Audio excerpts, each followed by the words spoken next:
تعمل ايه لو جربت حاجه بس الحاجه دي طلعت مش انسب حاجه ليك؟ يعني ايه الكلام ده؟ من سنتين بدأنا الشانل دي وقلنا ان احنا هنفلوج وهنديكومنت الجيرني وهنعمل حاجات كتير قوي.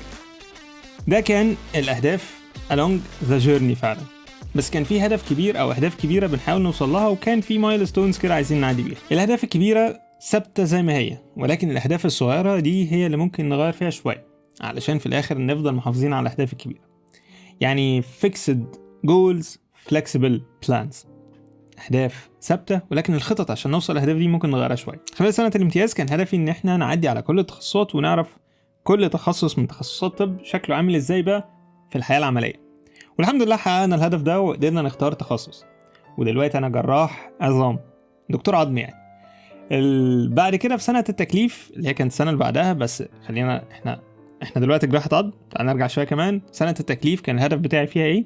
كان الهدف بتاعي فيها ان انا ابتدي ادرس MRCS اللي هي Membership of Royal College of Surgeons، اللي هي عضويه الكليه الملكيه للجراحين ببريطانيا. ودخلت فعلا الامتحان والحمد لله عديت فيه برضو بسكور كويس قوي. نيجي بقى دلوقتي اللي هو انا دلوقتي جراح عظم، ده هدف كنا عايزين نوصل له. لسه الرحله مكمله لان هي دي مش نهايتها، احنا لسه بنبدا في مشوار جراحه العظم كمان، ولكن along the journey كده كان في شويه تغيرات. يعني احنا قلت وقتها في اول فيديو بدأناه ان عاوز ثانولوجي اللي هي قناه كنا بندرس عليها بيولوجي الاولى وثانيه وثالثه ثانوي توصل لرقم معين 10,000 طلبه وقتها. قلنا في الحقيقه الفكره دي نفسها احنا بنبيفت حواليها، بس مش لازم تبقى هي. بمعنى ايه؟ بمعنى ان انا هدفي كان اعلم وافيد اكبر عدد من الطلبه. وقتها كان هدفي او السكوب بتاعي هو طلبه ثانويه عامه او اولى وثانيه وثالثه ثانوي. الظروف اتغيرت شويه، سواء ظروفي انا او الظروف من حوالينا، ان المناهج اتغيرت والبيولوجي نفسها كنسلت اصلا من اولى وثانيه، يعني في شويه حاجات كده حصل.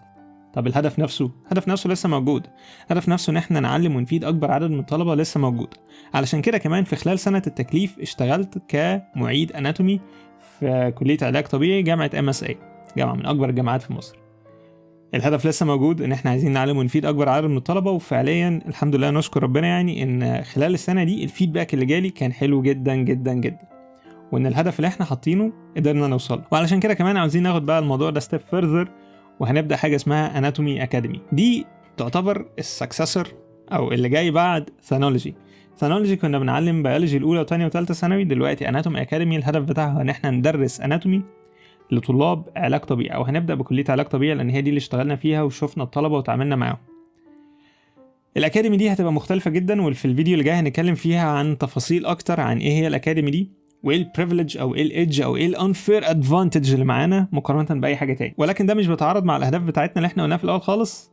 بالعكس، انت لو فضلت منشف دماغك في حاجه وانت شايف ان هي مش هتكمل وفضلت تزق فيها بالعافيه، انت كده بتضيع وقتك، بتحرق مجهود، بتحرق في عمرك على الفاضي.